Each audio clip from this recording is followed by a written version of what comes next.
আর বলেন কেন, মরছি নিজের জ্বালায়। এর মধ্যে আমার বুড়ি ঠান্দি অর্থাৎ আমার মায়ের এক মাস্তুতো মাসি সেদিন আমার উপর ঘটকালি করার ভার চাপাতে হাজির হলেন।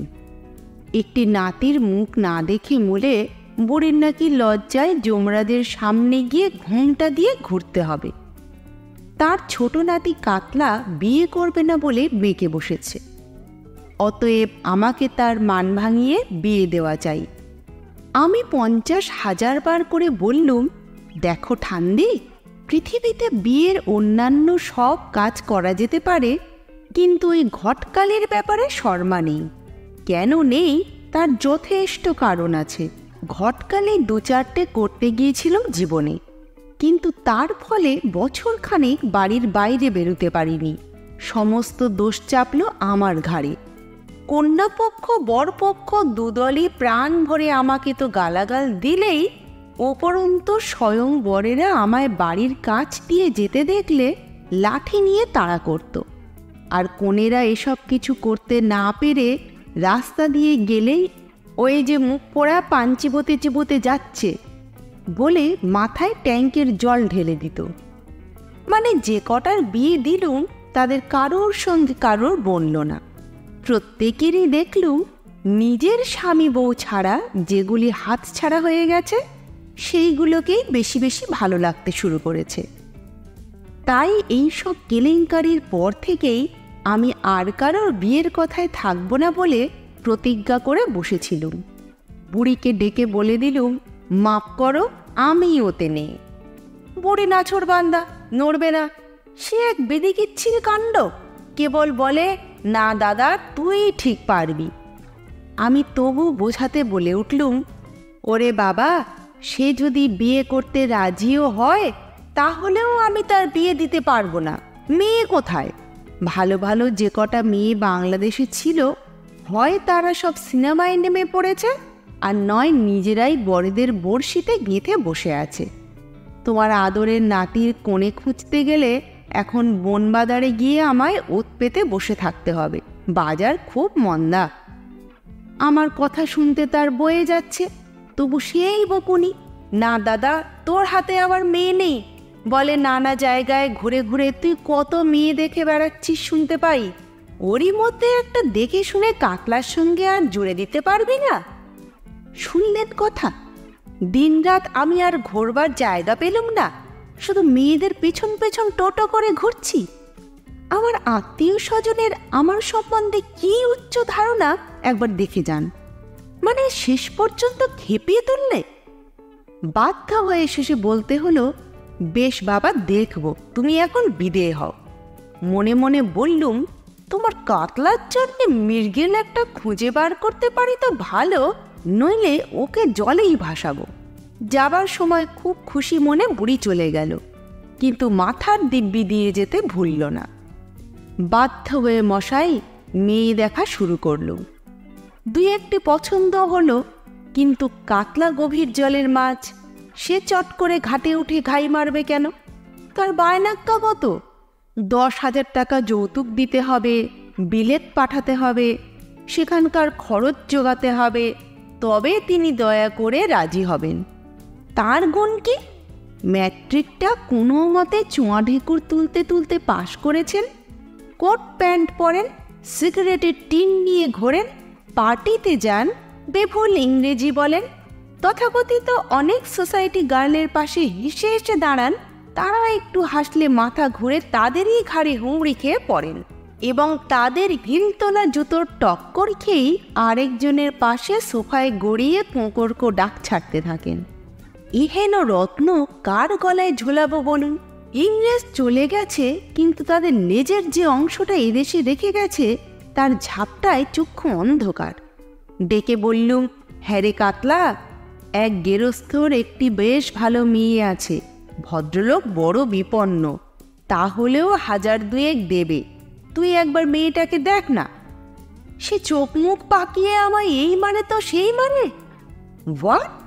ডোন্ট ব্রিং দোজ র্যাজেটেস। যারা 2000 টাকার বেশি এ বাজারে মেয়ের বিয়েতে খরচা করতে পারে না, তাদের আমি মানুষ বলে মনে করি না। তাদের মেয়ে হয় কেন? Why do they live with বাধা দিয়ে বলে উঠলুম, বেশ বাবা, মেয়েটা তো অনেক দিন আগেই হয়ে গিয়েছে, তার তো আর চারা নেই, বারণ করবার উপায়ও নেই। তোর ইচ্ছে না থাকলে তুই বিয়ে করিস নে, ক্ষান্ত দে।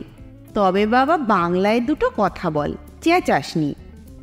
আমি আবার সব কিছু ভালো বুঝতে পারি না, ও ভাষাটায় একটু কমজোরি আছে। অনেক কষ্টে তখনকার মতো থামাই। আবার আরেক দিন লজ্জার মাথা খেয়ে গিয়ে বলি, ওরে আরেকটি মেয়ে আছে, দেখতে শুনতে মাঝারি, দেবে থবেও ভালো, তুই নয় একেই বিয়ে কর। আবার সেই হোয়াট, ইজ শি এডুকেটেড, সে খুব লেখাপড়া জানে, অ্যাকমপ্লিশড। আমি বললাম, তাই ইংরেজি একটু আধটু জানে বই কি, হামের উপর ঠিকানা লেখা থাকলে পড়তে পারে, এই তো যথেষ্ট। সঙ্গে সঙ্গে একেবারে নো নো নো। শেষে রাগ হয়ে গেল, মাথা গরম করে আমিও বলে ফেললুম, থাম বাবা, বেশি শিক্ষিত মেয়ে নিয়েই বা করবে কি, তোর নিজের দিকটাও ভেবে দেখ। শেষ রাত্রিরে একটা বানান জিজ্ঞেস করলে তো ঢোক গিলবি, তাতেই তো কুরুক্ষেত্র বেঁধে যাবে। মশাই বলে বিপদ। 1 ঘন্টা ধরে শুধু নিজের কোয়ালিফিকেশন বোঝাতে প্রায় 100 খানেক ইংরেজি বানান বলে গেল। সে কি বললে তার এক বর্ণ বুঝলুম না, প্রাণ যায়।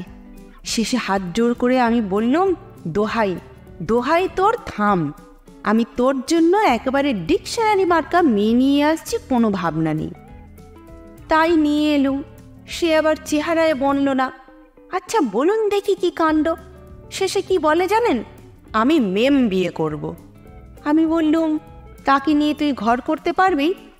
তার উত্তরে বলে, যদি লাভ হয় কেন পারবো না। বললুম, বটে আর কি, অনেক লাভ লোকসান দেখা আছে। ওরে হতভাগা, ট্রান্সলেশন করে করে কি প্রেম হয়? সে যা বলবে তাড়াতাড়ি ঠিক তালমাফিক তুই উত্তর দিতে না পারলে লাভ বাপ বাপ করে পালাবে।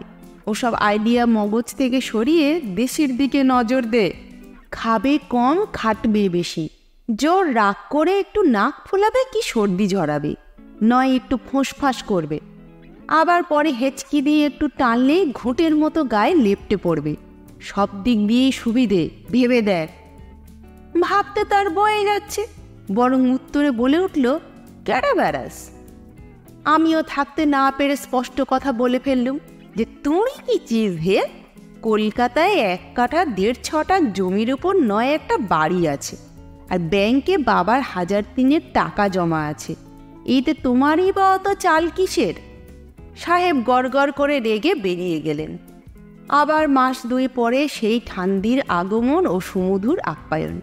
কি করলি দাদা, ওকে ঘরবাসী করে দে ভাই, ইত্যাদি। আমি সাফ বলে দিলুম, ওই রকম একটা উল্লুকের বিয়ে দিতে আমি পারবো না, ও নিজে পারে করুক। ঠান্দি বললে, না ভাই, নিজে সে আর কিছু করবে না, এখন একেবারে ঠিক হয়ে গেছে। অবাক হয়ে জিজ্ঞেস করলুম, ঠিক হয়ে গেছে মানে? বুড়ি মানে বুঝিয়ে যা বললে তার মোদ্দা কথাটা এই যে, কাতলা 2-4 জায়গায় নাকি মেয়ে দেখতে গেছিল, কিন্তু আজকালকার লোক সব পাজি তো, তাই বাছাকে মেরে কারা খিদিরপুরের পোলের কাছে একেবারে শুইয়ে দিয়ে গেছে। এখন বাড়িতে ঝোল ভাত পথ্যি পেয়ে নাকি কেঁদে কেটে বলছে যে, এবার তোমরা যাকে বিয়ে করতে বলবে তাকেই বিয়ে করব। সে মেয়ে ছেলে না হলেও বোধহয় আপত্তি নেই, এই ভাব আর কি। বুঝলুম কোথায় বেমক্কা জায়গায় ইয়ার্কি মারতে গিয়ে ঠ্যাঙানি খেয়ে এসেছে আর কি। হাসিও পেল, দুঃখও হলো। যাই হোক মশাই, আবার সন্ধানপত্র করে ঘটক লাগিয়ে একটি মেয়ে ঠিক করলুম। দেখতে শুনতে ভালো, দিলে থুলেও মন্দ নয়। আমারই এক বন্ধুর মেয়ে, দিব্যি বিয়ে চুকে গেল। বছর দিয়ে কাতলা একেবারে জলের উপর ভেসে ভেসে বেড়াতে লাগলো। বলতে নেই গুটি দিয়ে ষষ্ঠীর বাছাও নেচে কুঁদে ঘুরতে লাগলো। তারপর ও মশাই কি সর্বনাশ! একদিন কনের বাপ এসে আমায় এই মারে তো সেই মারে, যাচ্ছে তাই গালাগাল। কি ব্যাপার? আর ব্যাপার, কার সঙ্গে আমার মেয়ের বিয়ে দিয়েছ? ও তো আগে 2 জায়গায় মালা বদল করে এসেছে। সেদিন বেহালায় কার বাড়িতে হৃদয়ের তার বাঁধতে গিয়েছিল। মালা বদল হয় হয় এমন সবাই খোঁজ পেয়ে তারা নাকি কান মুচড়ে দফা নিকেশ করে দিয়েছে। বন্ধু আরও কীর্তিকলাপের খোঁজ পেয়ে মাথার চুল ছিঁড়তে ছিঁড়তে আমার বাড়ি এসে হাজির। আর তারস্বরে চিৎকার, তুমি বন্ধু হয়ে এই আমার কি সর্বনাশ করলে? তুমি কি কিচ্ছু জানতে না বলতে চাও? আমি তো আচ্ছা, আমি কি করব বলতে পারেন? আজকাল কার গলায় কি কোথায় মালা ঝোলাচ্ছে তা কি আগে থেকে কোনো জানায়? আগেকার মতো আটচালা বেঁধে ছাদনাতলা তৈরি করে সানাই বাজিয়ে বিয়ের পালা তো এখন নেই বললেই হয়।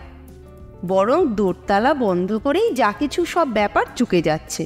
তাহলে আমি ভেতরের খোঁজ খবর সব পাই কোত্থেকে বলুন? ওই জন্যই তো ও কাজ ছেড়ে দিয়েছিলুম। কিন্তু বুড়ি যে তেড়ে ধরলে, কি কেলেঙ্কারি ভাবুন। যা, কি আর করব, বরাত মন্দ, লোকের অভিশাপ কুড়োতেই হবে। গালির হাত থেকে নিস্তার তো নেই জীবনে। তবে এটা ঠিক জানবেন, ঘটতালি আর কখনো করব না। ফের যদি করি তাহলে আমায় হাতিবাগানের মোড়ে ঘাড় ধরে আমার এক গালে চুন আরেক গালে কালি লেপে দেবেন, এইটুকু জোর গলায় বলে যাচ্ছি। লেসন চ্যানেলে আজকে শুনলেন বীরেন্দ্রকৃষ্ণ ভদ্রের লেখা ঘটকালিতে ঘাট।